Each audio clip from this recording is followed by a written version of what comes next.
Oke, halo semuanya. Untuk materi kita hari ini, kita akan melakukan proses pembahasan materi yang terkait dengan data warehouse, kemudian data mart, OLAP, dan data mining pada mata kuliah teknologi basis data. Langsung saja, bahwa data warehouse ini adalah merupakan basis data pada proses penyimpanan data yang dilakukan di masa sekarang, kemudian data yang juga dilakukan di masa lalu, kemudian data yang juga berasal dari berbagai sistem operasi lainnya yang bisa menjadi sumber yang datang dari eksternal. Kemudian data yang disimpan, baik itu dari masa sekarang atau masa lalu, yang nanti akan menjadi perhatian penting untuk manajemen dalam sebuah organisasi atau perusahaan, diperlukan dalam proses analisis dan pelaporan sehingga nanti bisa membantu untuk mengambil keputusan organisasi atau perusahaan. Data warehouse itu digunakan dalam proses pengambilan keputusan, jadi tidak terkait dengan proses transaksi di dalamnya. Jadi tindakan yang dilakukan dalam data warehouse, fokus pengerjaannya itu pada informasi yang akan dilakukan pada proses pengambilan keputusan. Data warehouse ini meliputi kegiatan yang dilakukan secara ekstraksi, kemudian dilakukan secara transportasi, dilakukan secara transformasi, kemudian ada proses loading solusi di sana. Nah, yang terkait dengan hal itu semua, proses dilakukan di dalam online analytic processing atau OLAP, kemudian juga melakukan tindakan yang terkait dengan client analysis. Jadi ada perangkat yang ada di dalam aplikasi ini terkait dengan client analysis, kemudian aplikasi-aplikasi yang lain yang mendukung dalam proses pengumpulan data dan pengiriman data ke user bisnis.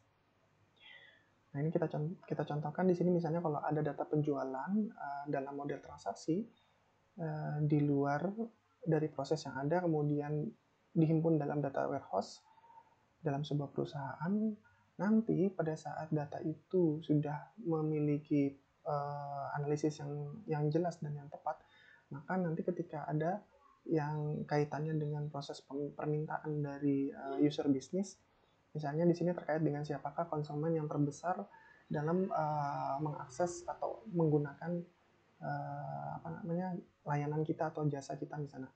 Nah, itu nanti data warehouse akan menyampaikan dalam bentuk list mungkin atau dalam bentuk beberapa alternatif seperti itu. Nah, itu juga bisa dijadikan sebagai bahan pertimbangan perusahaan atau organisasi dalam memberikan keputusan perusahaan. Nah, di samping itu juga kita bisa membandingkan ya proses yang terjadi antara online transaksi processing kemudian dengan data warehouse.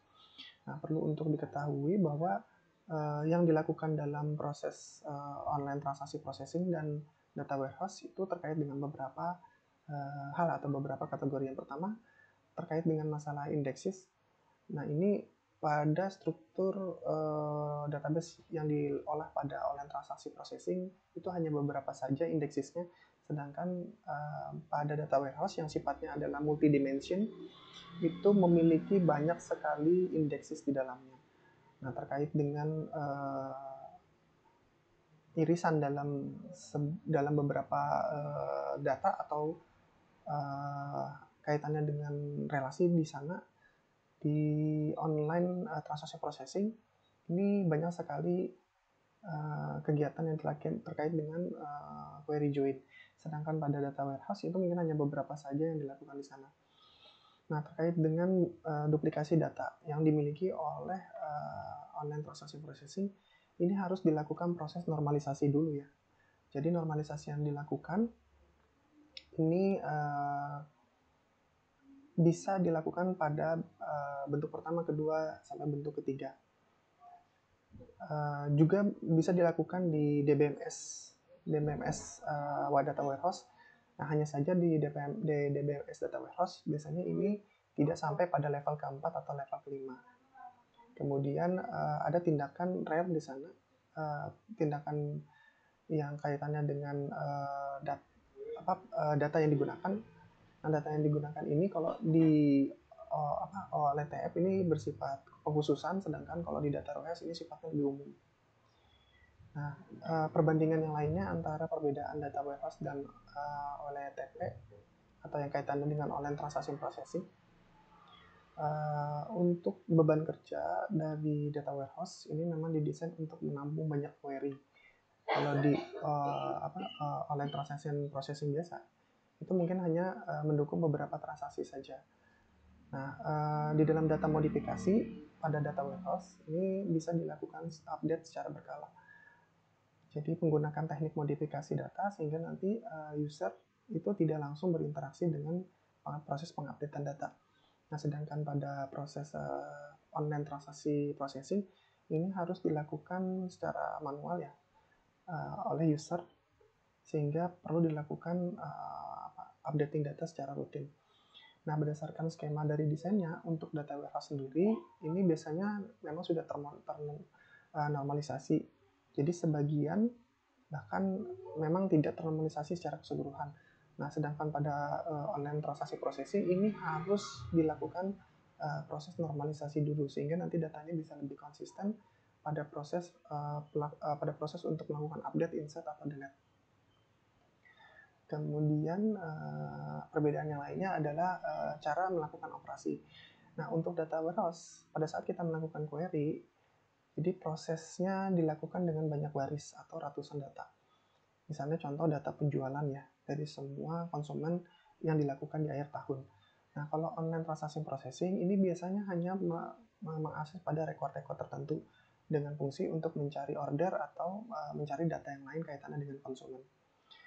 Nah, perbedaan yang lainnya untuk data warehouse dan online transaction processing itu kaitannya dengan penyimpanan histori data. Kalau di data warehouse seperti yang sudah dijelaskan pada awal slide, ini bisa dilakukan pada proses beberapa tahun ke belakang atau beberapa tahun ke depan. Ya, sedangkan untuk online transaction processing itu biasanya hanya untuk beberapa bulan saja. Nah, perlu untuk diketahui bahwa arsitektur dari data warehouse itu tergambarnya seperti ini. Jadi user itu secara langsung bisa dapat mengakses data dari beberapa sumber. Jadi ini data warehouse ya. Jadi ini data warehouse. Nah, nanti data ini itu berdasarkan dari hasil yang diinputkan oleh user, kemudian ada laporan, kemudian dari pengolah data mining. Nah, ini nanti akan saya informasikan apa yang dimaksud dengan mining di sini ya. Kemudian penyimpanan ini akan dibutuhkan sesuai dengan sistem operasi yang ada, kemudian file yang terintegrasi secara record, secara baris. Kemudian kaitannya dengan arsitektur data warehouse dalam proses teknik area. Nah, teknik area ini proses untuk menyederhanakan dari kesimpulan akhir pada manajemen warehouse secara umum. Kemudian arsitektur data warehouse sendiri, kalau kaitannya dengan penggunaan data mart. Nah, data mart ini adalah subnet dari beberapa resource data. Biasanya nanti berorientasi pada suatu tujuan spesifik ya. Jadi ada spesifik yang diperlukan dalam resource data, nanti didistribusikan untuk kebutuhan bisnis. Nah, jadi nanti ada proses yang dilakukan dalam beberapa subnet data, kemudian nanti akan diolah di data warehouse. Sumber data untuk data warehouse. Sumber data dari data warehouse ini yang menjadi sumber data informasi yang harus dibutuhkan oleh data warehouse antara lain adalah yang pertama ini data operasional. Jadi data operasional dari sebuah organisasi itu menjadi data yang harus dimiliki oleh data warehouse. Bisa data pelanggan, data produk, data supplier, data transaksi dan lain sebagainya. Nah, ada juga sumber eksternal yang harus dimiliki oleh data warehouse juga, misalnya proses pengaksesan dari internet atau data informasi yang sifatnya iklan dari luar. Nah, ini juga diperlukan oleh data warehouse. Kemudian berbagai data yang berasal dari sumber gabungan dan diproses lebih lanjut oleh manajer, kemudian disimpan di dalam basis data tersendiri. Nah, ada juga kelanjutan dari perangkat lunak yang digunakan dalam OLAP. Kemudian ada kaitannya dengan data mining. Ini bisa digunakan untuk melakukan proses pengaksesan di data warehouse. Secara prinsip, manajemen di dalam data warehouse kurang lebih seperti ini ya. Jadi data warehouse, manajemen data warehouse, kemudian pengaksesan database-nya. Nah, ini nanti mengambil sumber data dari misalnya sumber data internal seperti yang disampaikan tadi, data pelanggan, data transaksi, data user, kemudian data supplier. Nah, ada juga data eksternal yang dibutuhkan juga sebagai bahan masukan. Kemudian ada pengolahan dari data mining, pengolahan dari data OLAP, kemudian ada kaitannya dengan sistem informasi eksternal lainnya, kemudian ada perangkat-perangkat lainnya yang nanti akan digunakan di manajemen data warehouse. Nah, yang menjadi pembeda antara penggunaan data warehouse dengan database biasa adalah sifat multidimensinya. Nah, sifat multidimensinya ini berarti banyak sekali lapisan kolom dan lapisan baris yang berbeda dari tabel yang terintegrasi secara relasional. Kemudian berdasarkan susunan data tersebut, nah ini memudahkan untuk melakukan proses pencarian irisan data. Misalnya untuk mengetahui tentang berapakah jumlah produk satu yang terjual, misalnya ini. Jadi ini bisa diketahui dari titik data yang dimiliki dalam irisan dari model relasional. Jadi model data yang ada di data warehouse ini berbeda dengan model data yang dimiliki oleh database biasa yang sifatnya adalah 2 dimensi. Nah, multidimensi misalnya seperti ini. Jadi dimensi pertama misalnya ini adalah database pertama misalnya. Nah, database pertama misalnya kaitannya dengan database yang lainnya. Nah, ini nanti akan membentuk irisan-irisan di sini. Nah, data warehouse ini sendiri kaitannya dengan mengingat sistem data warehouse. Nah, ini juga memerlukan pemrosesan data dengan volume yang sangat besar. Jadi, sistem ini biasanya diterapkan untuk menggunakan teknologi dalam pemrosesan yang disebut dengan semantic multiprocessing. Kemudian ada juga multiple parallel processing. Jadi data warehouse ini memerlukan beberapa pemrosesan dalam pemrosesan data di dalamnya. Ya, kemudian data warehouse juga bisa dibangun sendiri dengan menggunakan perangkat pengembangan aplikasi. Nanti saya akan informasikan ya beberapa perangkat pengembang aplikasi yang bisa membantu kita untuk mengolah data warehouse. Nah, dengan menggunakan perangkat khusus, nanti ditujukan untuk menangani hal yang terkait dengan beberapa tindakan. Nah, yang pertama ada contoh dari aplikasi yang dimiliki oleh HP Intelligent Warehouse, kemudian ada Flowmart, kemudian ada SourcePoint. Ini contoh ya. Tapi nanti lebih detailnya saya akan coba share nanti untuk contoh-contoh dari penggunaan data warehouse dan tool-tool yang dipakai dalam data warehouse. Nah, pada proses pembangunan data warehouse, yang harus kita pastikan pertama kali adalah visi dan misi kita untuk membangun data warehouse itu untuk apa.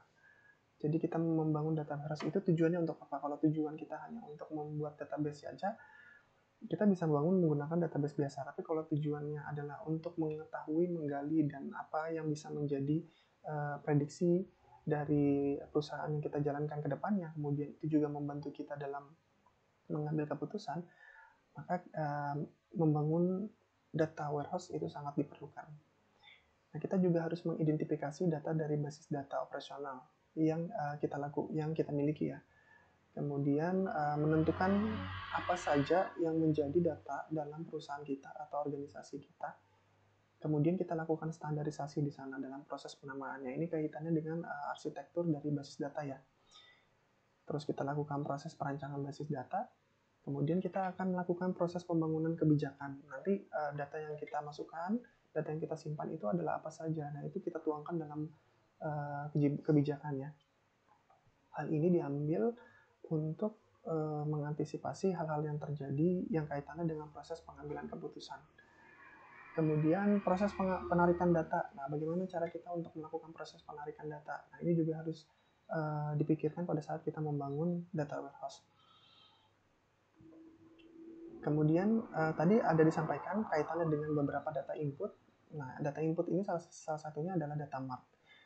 Data mart sendiri adalah bagian dari data warehouse yang mendukung kebutuhan pada tingkat departemen dalam tingkat organisasi. Jadi fungsi bisnis tertentu dalam sebuah perusahaan. Nah, ini nanti akan terkait dengan penggunaan data warehouse secara keseluruhan. data mart ini nanti bisa kita fokuskan pada kebutuhan-kebutuhan yang sesuai dengan kebutuhan pemakai. Kemudian data mart ini juga biasanya memang tidak mengandung data operasional atau data transaksi yang terperinci. Data mart ini bisa memiliki sedikit informasi dibandingkan dengan data ware secara keseluruhan. Jadi data mart ini adalah data penunjang yang harus dimiliki juga oleh data warehouse secara keseluruhan. Contoh dari data mart,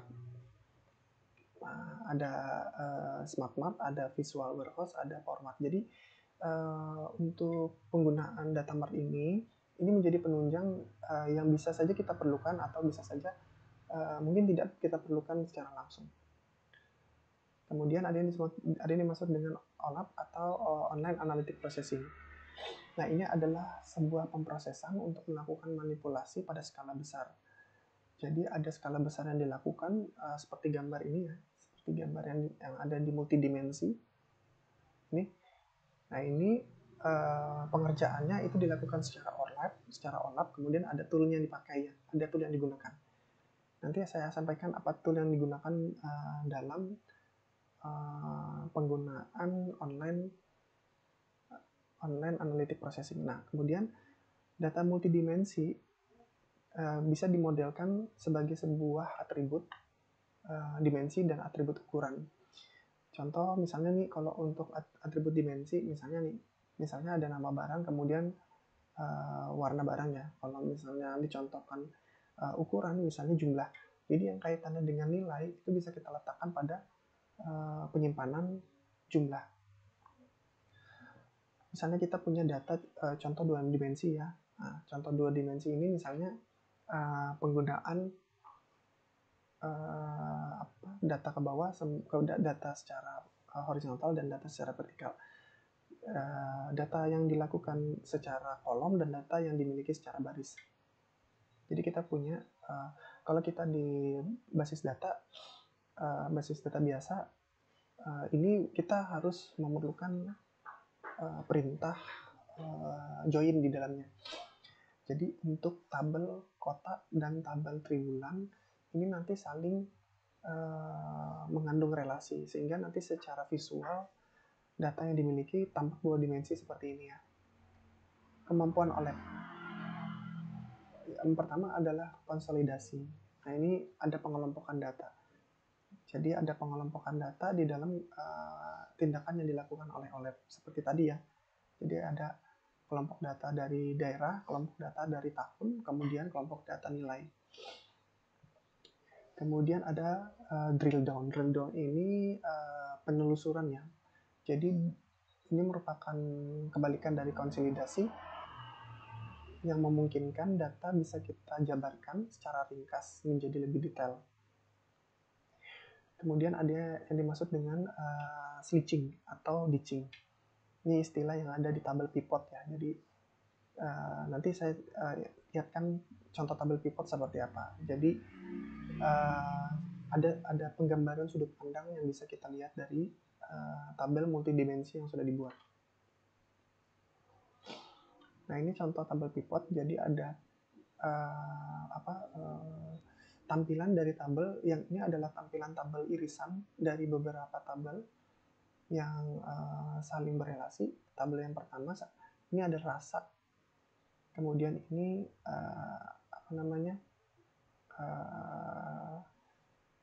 jenisnya, jenis sirupnya, ini ada nilainya. Jadi kita punya data yang kita tuangkan dalam bentuk 2 dimensi bersumber dari field yang bisa kita jadikan tabel 2 dimensi. Nah, ini adalah bentuk drill down, jadi penelusuran. Jadi setelah data itu kita olah, kemudian data itu bisa kita telusuri. Misalnya kalau data wilayah ya, untuk lokasi, kita bisa mencari berdasarkan wilayah. Kemudian di dalam wilayah kita bisa mencari berdasarkan provinsi, berdasarkan kota, berdasarkan kecamatan. Nah, ini adalah contoh dari hierarki waktu. Jadi penelusuran bisa kita detailkan sesuai dengan penjabaran dari tabel yang kita buat. Contoh tabel OLAP ada beberapa. Misalnya ini ada Oracle, kemudian ada Hotnock, ada Informix, kemudian ada Sairbase. Nah, sumber data yang lainnya yang bisa kita gunakan di dalam data warehouse, ya ada juga data mining. Nah, perangkat lunak ini itu memberikan gambaran ke kita tentang pola-pola atau hubungan yang terdapat di dalam basis data. Nah, nanti akan ada beberapa aturan-aturan yang berlaku di dalamnya untuk bisa menginformasikan gambaran ke depan terhadap data yang kita miliki. Nah, data mining ini bisa sering menemukan hal-hal baru yang kaitannya dengan data yang kita miliki sebelumnya. Kemudian data mining itu mampu untuk melakukan otomatisasi terhadap penemuan pola-pola yang belum dijumpai sebelumnya.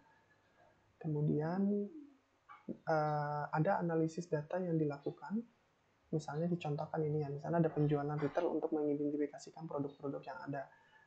Nah, memang mungkin di dalamnya tidak saling terkait, tapi bisa saja ada keterkaitan dengan hal-hal yang berkaitan dengan konsumen. Misalnya contoh lain kaitannya dengan misalnya ada transaksi palsu dalam proses penggunaan kartu kredit misalnya seperti itu. Contoh cara kerja dari data mining. Data mining ini untuk menentukan prospek model itu bisa diterapkan dalam menarik beberapa kesimpulan. Nah, di mana saat ini informasi khusus tersebut tidak dimiliki oleh perusahaan, sehingga nanti data mining akan memberikan pola-pola kepada pengguna terkait dengan misalnya di sini kalau dicontohkan adalah calon-calon konsumen untuk target yang akan datang. Kalau misalnya data yang kita miliki misalnya ada data informasi khusus, ada data informasi umum, nanti kita akan punya data yang kaitannya dengan konsumen. Jadi kalau misalnya informasi itu terkait dengan umum, ini bisa saja prospek kedepannya akan diketahui siapa saja nanti akan menjadi pengguna dari konsumen kita. Kemudian untuk transaksi, nah bisa diketahui dari penggunaan target. Jadi kalau kita sudah memiliki informasi data transaksi secara khusus, maka kita akan mengetahui nanti prospek dari target penjualan apa yang harus kita maksimalkan, penjualan apa yang mungkin kita harus kurangi. Data mining bisa memprediksi apa yang terjadi di masa datang. Misal, kalau kita memiliki data informasi yang terkait dengan data demografi, misalnya data rencana pemasaran. Nah, ini misalnya kita sudah memiliki data sebelumnya, dan kita sudah memiliki data perkiraan data untuk masa depan. Maka bisa dipastikan nanti data mining mampu untuk memprediksi data yang belum diketahui. Begitu juga dengan target yang akan terjadi, yang nantinya akan terjadi. Nah, secara teknologi, data mining itu tergambarkan melalui hierarki segitiga seperti ini ya. Jadi pada level terbawah, sumber data yang dimiliki dalam sebuah data warehouse misalnya adalah beberapa informasi ini ya. Kemudian nanti informasi ini tertuang di dalam database di dalam pengolahan data warehouse. Kemudian nanti kita lakukan proses analitik di dalamnya. Kemudian nanti ada proses penemuan informasi baru, kemudian kita visualisasikan, kemudian nanti si end user akan memutuskan apa tindakan yang harus dilakukan ke depannya. Ya, jadi inilah yang bisa dilakukan dalam proses penggabungan antara data mining di dalam data warehouse dengan menggunakan online analytic processing. Ya, jadi fungsi dari data mining di sini adalah menemukan informasi, kemudian bisa kita visualisasikan, membantu si end user dalam mengambil keputusan. Oke. Dari gambar sebelumnya itu bisa kita ketahui bahwa teknologi data dari warehouse yang digunakan itu melakukan proses online analytic processing. Kemudian data mining itu nanti digunakan untuk memunculkan penemuan-penemuan baru dalam informasi yang nanti digunakan oleh end user melalui seorang data analis atau bisnis analis. Nah, data mining juga bisa mengambil data dari data warehouse. Walaupun aplikasi dari data mining ini lebih khusus dan lebih spesifik jika dibandingkan dengan menggunakan OLAP ya. Karena memang database itu memang bukan satu-satunya bidang yang dimiliki oleh data mining ya. Secara prinsip seperti ini data warehouse, kemudian diolah oleh data mining, kemudian ditemukan pola visualisasinya. Nah, jadi seperti itu. Kemudian misalnya dicontohkan untuk aplikasi data mining pada bidang pemasaran. Nanti di bidang pemasaran itu bisa mengetahui pembeli seperti apa, kemudian bagaimana karakter dari pembeli, kemudian bagaimana perkiraan dari penawaran.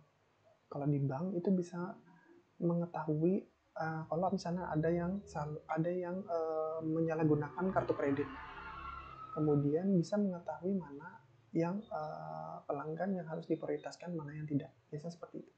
Kalau di asuransi itu bisa melakukan analisis klaim, kemudian bisa memperkirakan pelanggan mana yang yang akan membeli produk asuransinya. Kemudian, nah yang harus dikuasai dalam ilmu data mining yang harus dikuasai ya, itu pertama adalah statistik. Jadi ilmu tentang statistik harus dikuasai untuk bisa mendalami data mining. Kemudian rekayasa saraf tiruan atau jaringan saraf, ini juga harus ilmu yang harus diketahui dan harus bisa dipahami untuk menjalankan atau melaksanakan penggunaan data mining. Kemudian ada logika fuzzy, logika kabur. Kemudian ada algoritma khususnya algoritma genetika. Kemudian yang terkait dengan hal-hal yang lainnya, misalnya untuk artificial intelligence, kemudian untuk kecerdasan buatan ya, untuk kecerdasan buatan, kemudian ada machine learning seperti itu, dan hal-hal yang lainnya ya. Dan memang mata kuliah ini banyak sekali dipelajari pada penjurusan teknik informatika khususnya ya. Nah, nanti data mining itu bisa kita lakukan visualisasi data. Jadi pendekatan data mining itu bisa dilakukan dalam visualisasi data. Nah, pemakai dibantu untuk melihat pola dalam gambar ya. Jadi pola dalam gambar nanti bisa menginformasikan apa yang menjadi keputusan dari pengguna. Nah, mungkin kalau kita lihat gambar ini, mungkin kita tidak mengerti ya ini gambar tentang apa ya. Tapi kalau untuk yang bisa membaca visualisasi data dalam data mining, bisa diketahui akan dilakukan proyeksi seperti apa dalam gambar ini. Ini hasil dari pengolahan tool dari data mining ya. Jadi tool dari data mining kemudian nanti diolah menjadi visualisasi seperti ini. Nah, ini grafik 3 dimensi ya. Contoh grafik 3 dimensi. Oke. Nah, istilah tadi yang saya sampaikan di awal itu ada semantic processing, pengolahan program, prosesor untuk berbagai sistem operasi, ya, multi prosesor. Ini berbagi RAM ya kalau di sini kondisinya. Kalau untuk masih parallel processing ini RAM-nya dibagi satu-satu. Jadi memang dikasih satu-satu RAM-nya. Kalau di sini RAM-nya itu yang di-share oleh beberapa CPU. Nah, ini penggunaan dari sistem data terdistribusi ya di sini. Oke. Nah, ada contoh beberapa tool yang digunakan dan beberapa penerapan dari data warehouse. Coba saya perlihatkan dulu ya. Misalnya ini. Oke. Jadi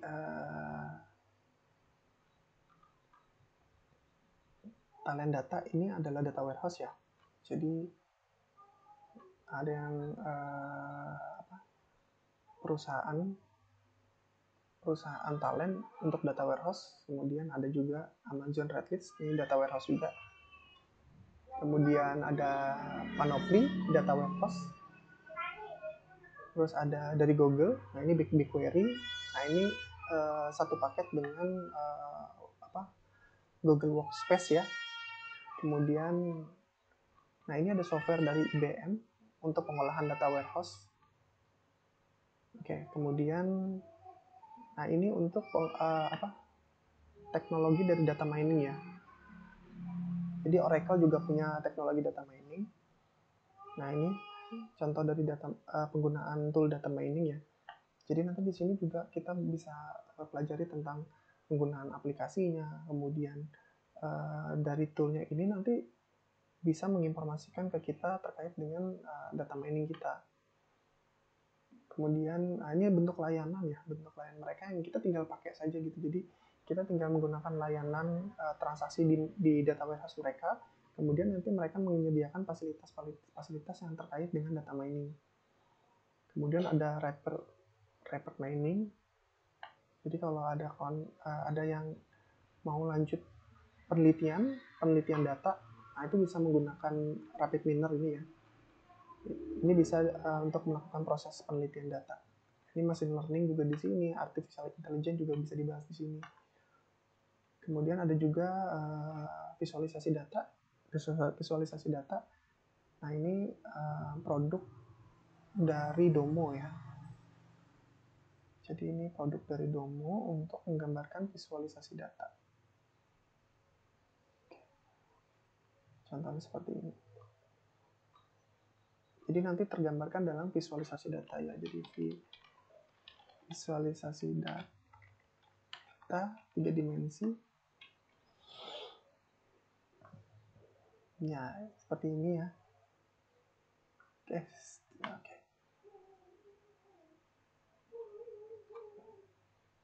Ya, ini tool yang dipakai untuk visualisasi data 3 dimensi. Dan banyak lagi yang lainnya ya. Jadi teknologi saat ini bisa memberikan kita tentang gambaran dari pengolahan data yang ada di dalamnya. Jadi data yang sudah ada dalam proses transaksi, yang dilakukan dalam proses transaksi, ini nanti digunakan dalam data warehouse. Kemudian di data warehouse nanti ada penggunaan online processing. Jadi ada penggunaan online analysis processing di dalamnya. Kemudian butuh penggunaan tool data mining, kemudian nanti bisa divisualisasikan datanya. Oke. Baik, itu dulu untuk materi kali ini.